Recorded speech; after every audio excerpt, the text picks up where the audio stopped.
कैसे के बताऊं, लेकिन करंट साबुन कर यूज करे चाहिए।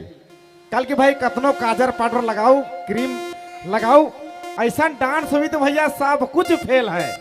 लेकिन चलो एगो 20 गुना 40 10 50 रुपए का पुरस्कार पहला बार अलग है, उनके तो दिल से धन्यवाद देवे चाहिए।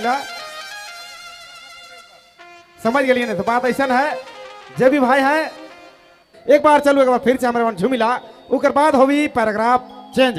चलो फिलहाल फिर से जोड़ी ला दीदी का आवाज, खूबसूरत आवाज के एक बार फिर से हमारे मन झूमिला और नाचिला। चलो अपने कमी से जा चिंता देवी जी, धन्यवाद। थैंक यू भाई। हाँ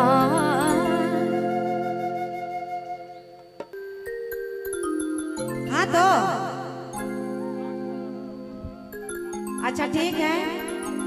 अच्छा थी कहिला, कम से कम राउर के ताली वगैरह मरवाए एक बार। अच्छा नहीं अच्छा मारा तो बाबू।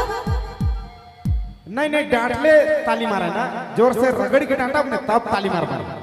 अच्छा ताली मारा तो जल्दी देखो ऐसे प्यार वाला फीलिंग के देखे ना खे। धन्यवाद। ऐसा ना करा रे, ऐसा हड़क के बोल रहे अच्छा नहीं लगाओ, प्यार से बोला थी अब जो ताली लगावा तो ओ दे